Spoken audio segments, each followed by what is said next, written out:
Lava the swagger, yeah. Lava the swagger, yeah.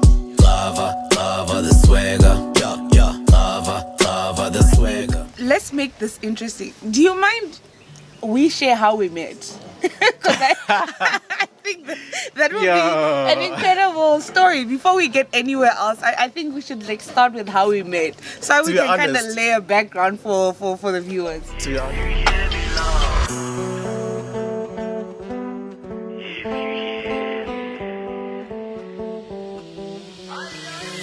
My affairs are straight so death can wait. Used to lay awake days and stress for days. Now I'm obsessed with sunsets and watching clouds changing shapes. The great escape, left my city in search of a break. Don't need a lot, just what I can afford. Pack my life into a Ford and hit the highway. Hey guys, welcome back to my channel. It's Kumbera Ramaru and you are tuned in to Kumi Talks. This is an episode of Get Real. Get Real is where I have wonderful guests like this one. Ta-da! And we sit and talk and get real about life, you know, where we are, where we're trying to get to. And I've got this wonderful artist. His name is Muano Raps. He's a rapper. I've been following him for years. Too many years, actually, to be honest. And today I have an opportunity of having him on this couch. I've got a wonderful scenery. I'll show it to you guys, you know, in the end, so you can see where we are. It's very beautiful. And we're going to talk about his life, his music, and everything in between, you know. So without further ado, I'm going to ask him to introduce himself. Who are you? Where are you from? And yeah, what are you about?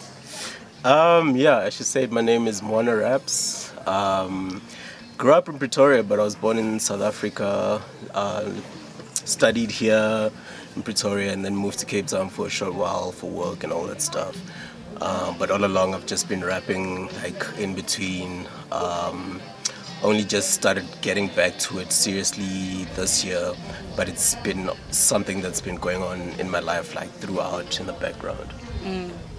Yeah. So I think let's make this interesting. Do you mind we share how we met? Because I think that would be an incredible story. Before we get anywhere else, I think we should start with how we met, so we can kind of lay a background for the viewers. To be honest, I have no clue how we met because like it was so long ago. Right. Like I really don't remember. I don't remember an introduction because we're too young to remember. I don't remember meeting him. That's how long. But you know, I've known him. the first memory I have of us is the birthday party where you shared a birthday with my little brother. And I think it's because it was such a big event that it became so memorable. But like in terms of like meeting you, like formally, like hey, this is Kumi, this is Muano, like. I don't remember. We have no idea. We have no idea. That's how yeah, crazy it was it a is. long time ago. It was a long time ago. Years ago. We don't know how we met, but we've had good times together for years now. And then something I really want to discuss is what made you get into your music? What was the thing that said, hey, I'm gonna do this. I want to like rap beyond my room, beyond my friends. I want to get my music on like a platform where anyone can reach it. With that regard, it just felt like I was doing it anyways, right? So I thought maybe I might as well just put it out. And like as soon as a few friends heard it, they were like, but why isn't your music on Spotify? I'd like to actually hear your music. Like they constantly were nagging me, hey, when is that song coming out? Are you gonna put it somewhere? And like at the beginning I would just give people tracks and all that stuff. I remember even sending you some tracks. Yeah, like a lot. Like I had a playlist just one on my phone. So at some point I was like, you know what, let me put it out so that even more people can get access to it. And also I got also interested in like the music business, like even just how are people able to put it on Spotify, and like just everything about it was interesting to me. At some point I did want to start a record label as well, but it just didn't with everything else that I was doing, it was just quite a lot of weight. So I was like, okay, you know what, I can just focus on just my music and everything else that I'm doing at the same time. That's good. Yeah. Because I think everyone needs to trust themselves enough to put their stuff out there. Yeah. You know, even Yeah. like we're putting ourselves out there now. And there's a bit of feedback that you might not expect, that you get only by putting yourself out there. And that informs your music, and you can get better from it being there, you know. That's true. So yeah. So what sort of music do you make, and when did you decide I want to make this type of music? Because I think whenever you create something, you experiment. It's never just the final product that comes out from the beginning. You experiment. There's things you fail at, things you get good at, and then you decide, Yeah. okay, this is what I'm going to focus on. How did you decide I want to make this type of rap music, or I want to make this type of hip hop? Do you box yourself? So I grew up listening to a lot of different things, and Like, give us examples.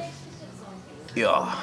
Okay, so when I initially got into hip hop, I was listening to a lot of your Busta Rhymes, Fugees, your Nas's, and Tupac, and My people.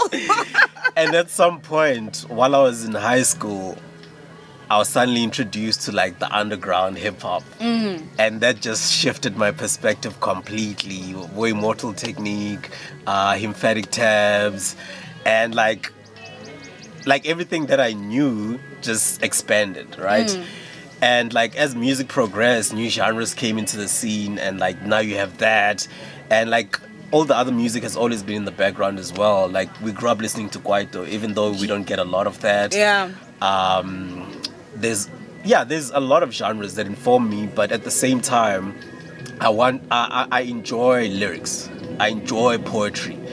So I attend a lot of poetry sessions, open mics, and all that stuff just to hear and get inspired. And like I want my music to have that complexity, but also be accessible.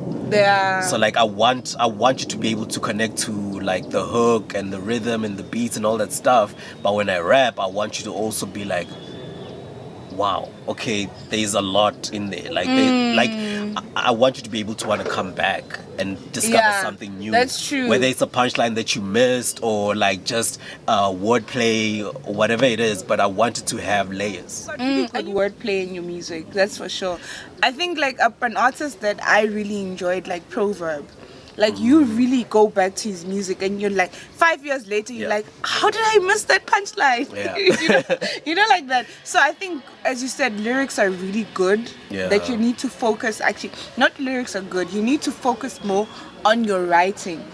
Because besides the beat, we'll dance to it now, but then 5 years from now, The beat might not be the in thing. But the lyrics carry the song, Yeah. which is what's important, because that's what music is. When music first originated, people used to sing a cappella, Yeah. and then instrumentals true. came in, you understand? Yeah, So but- that's the essence of music. Yeah, and I like it.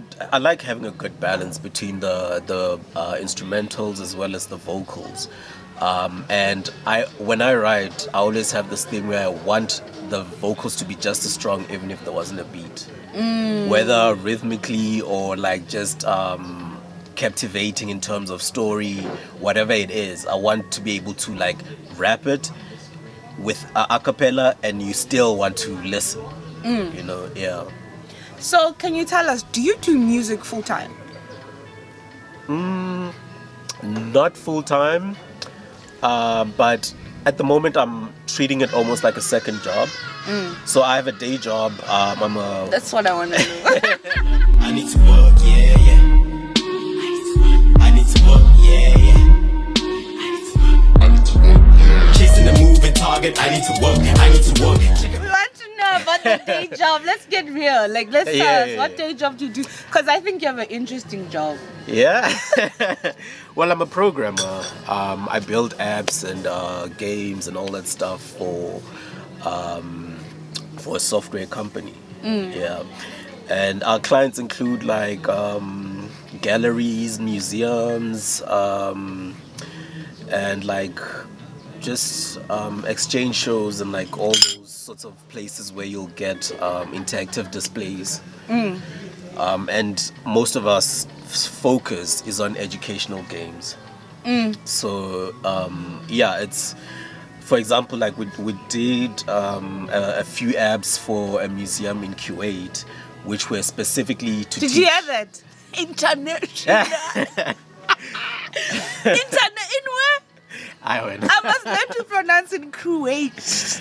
International, eh? Okay. You're getting recruited from overseas. Yeah, that's what I'm talking about. Yeah, okay, I'm sorry. Well, that's my company. Like, that's. I don't have connections like that, but He's humble, this one. my company took us there. We're installing apps for like the Museum of Kuwait, the Science Museum of Kuwait. So like that particular theme was on space technology and like trying to teach children about that sort of technology with using games. So like you'd have like simplified experiences that would teach you by engaging. For example, there was one piece that I worked on, which is the Curiosity rover, which is like the rover that they put on the moon that they would remote around to see parts of the moon and all that stuff. So the game would allow you to interact and get to a part of the game where you could actually control a rover. You'd have like a joystick and you could like run this thing, and you'd have a countdown and you'd have to get to certain milestones within that countdown. Which yeah. Yo, that's creative. Yeah. And you enjoy it, right? Yeah, of course. It's very interesting and technical. I like technical things. Yeah. I like what do you call, like just exercising my brain. Like with just challenges that I wouldn't know how to do at the beginning, but figure it out. Do it in the Yeah. end. No, that's cool. And we hated maths, funny enough. Yeah. But Umuntu is technical. All of a sudden he's technical. Yeah. Hey, I failed maths in high school. Hey, yeah. Please don't kill me. I was all about visual arts. I was like, why do I need maths? Eh? I just want to paint. What am I doing with this stuff? But now you're coding and programming. Next thing I'm coding. No, that's hilarious. I can't. But I really think you're such a creative person. Okay, and going back to your music, have you ever thought about integrating both, like your first job and your second job in like whatever, like a new way of producing music? You know, we see like Beyonce does all these, you know, visual films with, what do they call them? What's the right word? Where she incorporates her music with visuals. And have you ever thought about integrating your programming with your music? So there's a lot of ideas in my mind in the future for getting those things together, but at the beginning I just wanted to have music out. That's what this year has been about for me. Get music out, test it out, see what the scene is like. In the background, I'm coming up with ideas to present my music, which will be very creative and futuristic in a way, because there are lots of ways to put your music out there, and there are lots of people already doing those things, and I want to find new ways Of doing it. to do it. And I'm also like just interested in certain technologies and figuring it all out, and why not figure it out while putting my music in there as well. So there are definitely plans to do all that stuff. Okay. Yeah. And I think that's something we can look forward to. So you guys must follow Muano. Tell us, what's your social media handle? Muano Raps. Muano Raps. Muano Raps everywhere. So on Instagram it's muano.raps, and everywhere else is just one word, Muano Raps. Muano Raps. Yeah. Okay, please tell me, from all the music that you've put out so far on all the platforms, right? Which song is your favorite, and why do you think it's your favorite? I know it's like with songs, it's like kids, children. You can't have a favorite child, but to be honest, there's always a favorite child. I've got two favorites actually. The first one is Different, and that's because You and I not the same. Yeah, we ain't the same. You and I, we ain't the same.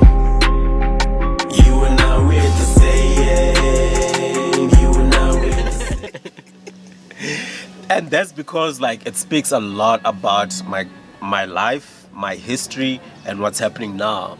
You know, like the beginning I'm talking about my experience as a kid in Venda, and then like a bit of doubt. I was just a little kid from Venda, and like coming here, the city was intimidating for me. It was like a completely different thing, and then trying to find my way within that. And now this has become like a second home. You know, it really feels like home to me. And like also at the on the second verse talking about like just work and all that stuff, and like kind of always having being in the background, and now going, you know what, I actually do want to do this music thing at the same capacity as I'm doing my work. And yeah, it just feels like that is me in a record. And like and yeah, and also like just the vibe of it. Like when I heard that beat the first time, I was already like, You're the like, hook this, came. This is it. Where she's on, this is it. Eh? And I didn't even think of that hook. Like it, as literally I was listening to it, I just started hearing the words in my mind, and like I sang it, and then I recorded it as a test. I was like, no, it's going. It's going. This is it. I'm doing it. I'm recording it. I'm here. The world. It's a song. So please tell me, what second track is your favorite? Because I listen to all your tracks. I'm like even exercising to your tracks. I'm there. I really love your music. So what second track is like the second the one is that Tava for me. our intro to the YouTube channel, Clava. I was hoping you were gonna say Clava from the beginning. I was like, oh. Clava the swagger, yeah. Clava the swagger, yeah. Clava the swagger, yeah. Clava the swagger. It was my first favorite, but like just as the more I do things, the more I find new favorites. The more like. I might come back to Clava again. I'm like, oh, like I enjoyed this. I hope so. And I mean, I do really enjoy it, and it is one of my favorites. With that one, it takes me back, man. Like the sound itself, like the way that I was rapping was very much like the old boom bap. Yeah. And like that's what I wanted it to be. I'm like, okay, I want to like, and it was also like one of the first ones that I recorded, even though it came out a bit later. And for me, like I just wanted people to know, like, I also rap. Yeah. And this was like me just showing, like, because like I used to be a punchline MC. Like before I even figured out how to flow properly and all those things, I was just writing down punchlines. Yeah, like every second one is punchline. Let me just Exactly. punchline. And then you're like, nah, I can make chill music as well. Yeah, I can make bumpy stuff, you So know. yeah, I had to figure out how to like balance it and all that stuff, and learn other aspects of music. That's true. Yeah. No, because I love cover. Like for me, cover's like the jam. Yeah. You know, I love all your music, you know. And there's even songs that you haven't released yet, you know, that I still love, you know. Yeah. There's that one, I Gotta Go.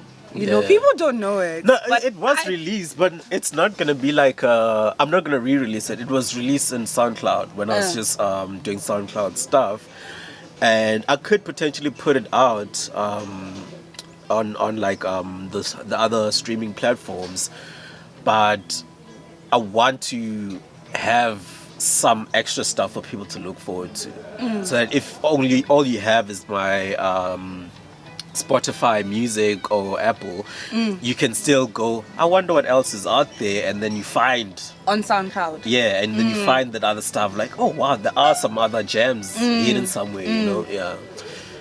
Now for me, like I really like your music because about hustling and moving in life and not stopping and looking forward to other things. For me, that really speaks a lot because, as I told you, I Gotta Go, you know. Yeah. It was you venturing into a new And it was phase in your literally, life. do you remember, like when I released that, it was literally the year that I left for Cape Town. Exactly. And it was this thing in my mind going, like, I felt like I wanted to find out what was going on outside. I wanted to expand my horizons. And like once a theme enters my mind, like I really, it just sits there until like I write it into music or some other form of art. And then like after that it starts to actualize, like, because you've already like put it out there. Right. Yeah. No, that's great. So guys, going to tell us about what he plans to do in the next couple of years. Yeah. What's your plan? What's your vision This is like with your music? this is like you know? job and interviews. Yeah. Next is like, what are your strengths? What do you see yourself? Where do you see yourself in 10 years? Yes. Where's your weaknesses? But where do you see your music, and where do you see yourself? To be honest, I see myself doing more of it. I want to have like a solid catalog, discography, as well as doing other parts of like music. I want to start putting a lot of my thoughts into visuals,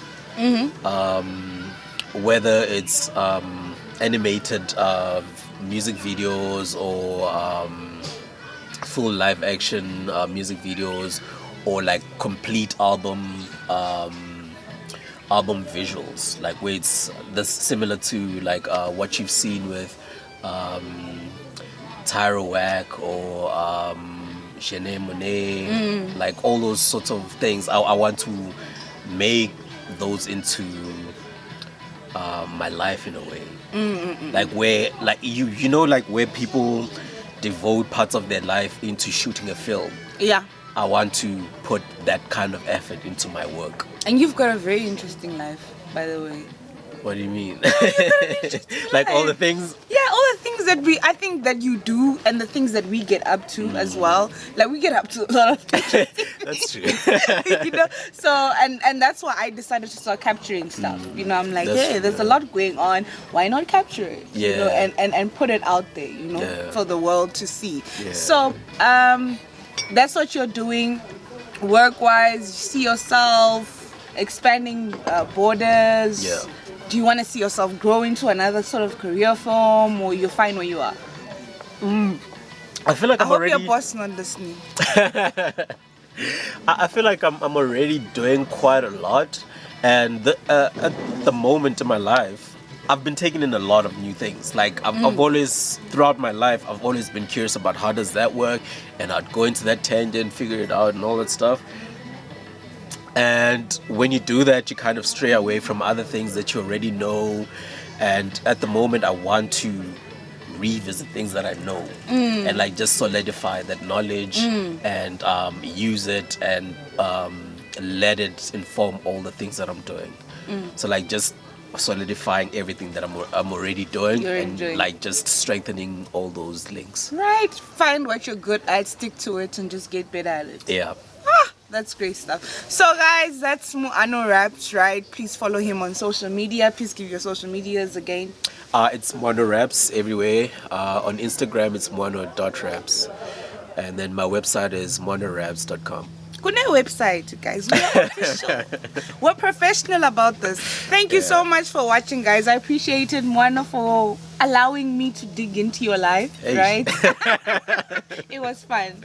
Yeah, it was fun. Good, yeah, and we always have these conversations. We just never have them on camera. Yeah, that's true. Yeah, you know. So I'm so glad that you allowed me to do this. And he's the one that pushed me to get into this. So I'm grateful to have you as my first guest, because you're the one who's motivating me to get into this and to do it well. Thank you so much, guys, for watching. Please subscribe. Follow me on social media. It's Kumbero Ramaru. And you can leave comments. Tell me who do you want me to get real with, and I would love to have them on the seat right in this beautiful place. I'll show you pictures of where we are. Thank you so much for watching, and have a great day. We're gonna eat now. Cheers. Ciao.